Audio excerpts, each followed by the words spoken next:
Kukhona indoda ethi abantu mabahlale beqaphile ngalokho ongase kwenzeke mhla ka-6 and 7 October.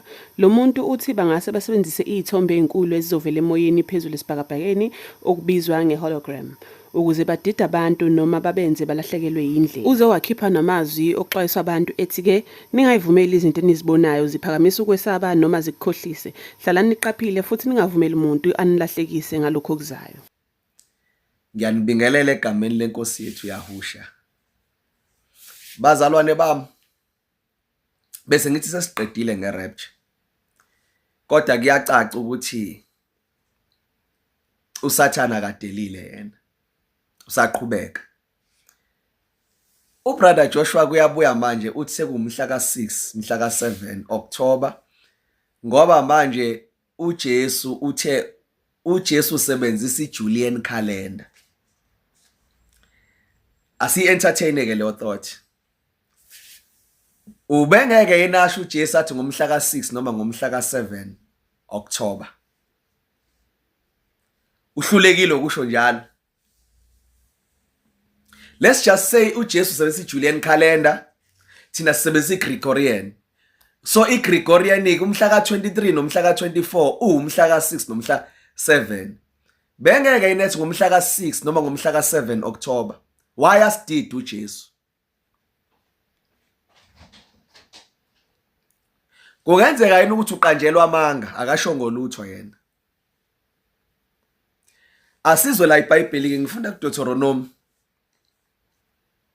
chapter 18. Ngizoqala ku verse 20.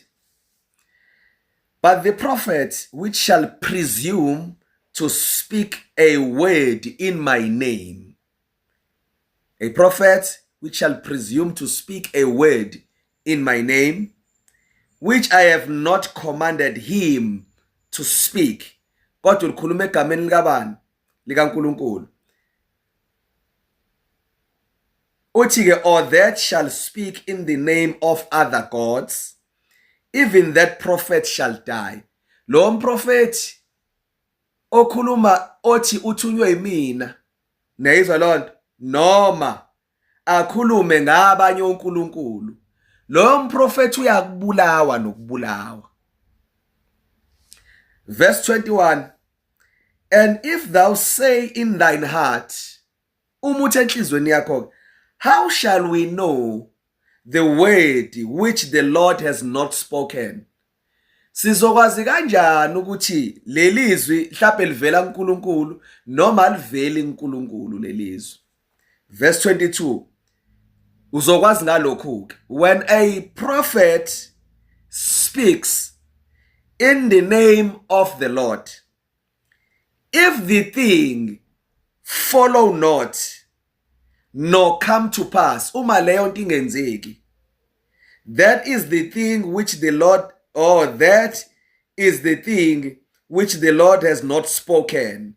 Ngamamazi leyo nto uNkulunkulu akayikhulumanga, but the prophet hath spoken it, or had spoken it presumptuously, thou shalt not be afraid of him. Lo mprofethi ukhulume presumptuously, not by faith, but by presumption. Yayizwa Lord, uthi uNkulunkulu mase leso sigameko singenzeki, lo mprofethi yena kahlehle akamthumanga. Ngezwakala. Asiye kuMatthew chapter 24 verse 11. Konke engifuna niyibone la. Konke engifuna niyibone la. uNkulunkulu esisiza. Chapter 24 verse 11 uthi, babembuza abafundi bakhe maqondana nokubuya kwakhe inkosi. Bathi sobona ngani? Awusitshela ibonakaliso. Uverse 11 ke uyaphendula ke uverse 11 uthi ke, and many false prophets shall rise. Ngamama sobona ngathi sezobuya kuzovuka abaprofeti abaningi bamanga, and shall deceive many. Ngezwakala, kuzovuka abaprofeti abaningi bamanga bese benze njani? Bese bedukisa abaningi. Istanti sokuqala leso, ibhetch yokuqala leyo ezovuka ikhulume egameni lenkosi idukisa abaningi. Izwi isitani sesibili noma le batch yesibili yabaprofeti verse 24. For there shall arise false Christ and false prophets, and shall show great signs and wonders. Laba ke bazokwenza imangaliso nezibonakaliso. Ibhatch yesibili le eyoJoshua ibhatch yokuqala izokhuluma kuphela idukisa abantu, ayizenzi imangaliso nezibonakaliso. But ibhatch yesibili izokwenza imbonakaliso nezimangaliso, in so much that if it were possible they shall deceive the very elect. Uma ngenzeka ngale ibonakaliso nezimangaliso bangadukisa nabakhethiweyo. Ngithini mangisho kanje? Ngithi mina yabo manje oJoshua bathe ngomhla ka6 nomhla ka7.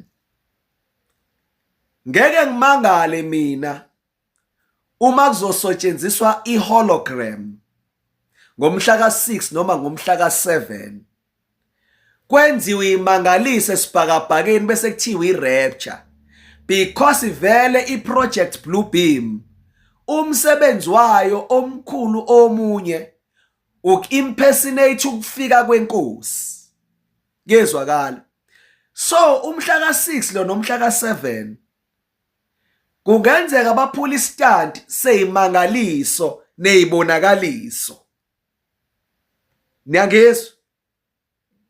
Ngithi ke qaphela ke umuntu, iBhayibheli belisitshelile lathi ngeke kwenzeke ukufika kwenkosi kungakaqali kube khona ukuhlubuka ebandleni.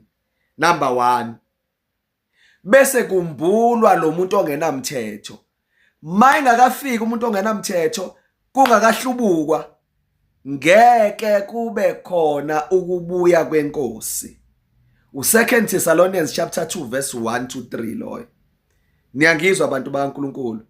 So kungenzeka ke bephule lama stansi. Kungaze kudukiswe nabakhethiwe ngale imangaliso nezibonakaliso. Probably lo mhla ka6 nomhla ka7 kuzongenelela lama satanist enza iproject Bluebeam bese sebenzisa ke lento, ngoba uJoshua lo usetshenziswa ibona labantu. Ngiyanitshela ke mina manje. So ngamamazwi oqaleni bebethesta sebezobuya, kungenzeka, nifuna ngizwe kahle, kungenzeka baphule leso stand manje. Do not be deceived, because ngeke kwenzeke ukubuya kwenkosi ngaphandle kokuthi kuhlubukwe kuqala bese kwambulwa umuntu ongenamthetho. Mangakenzeki ayikakazubuya inkosi. Kusafanele ibandla lidlule kwi-persecution, kwi-great tribulation kuqala before kufika inkosi. So manibona lezo zinto zenzeka ke, kunezinto engathi aniziboni kahle sibhakabhakeni ngomhla ka6 noma ngomhla ka7. No for a fact ukuthi sebeqalileke, sebedlala ngesibhakabhaka manje nale hologram yabo. Ungadukiswa ilabantu nalezi mangalisa abazozenza. iBhayibheli inkosi ishiye sitshela ukuthi laba prophet bamanga bazokwenza imangaliso nezibonakaliso kudukiswe nabakhethiweyo uma kungenzeka. Ngamanye amazwi zizoba convincing lezi ibonakaliso nezimangaliso abazozenza. Kodwa ungaduki wena, ngoba uyazi ukuthi ukubuya kwenkosi kufanele kuqalwe kwambula umuntu ongenamthetho before ibuye inkosi. uNkulunkulu angibusisele nina. Amen.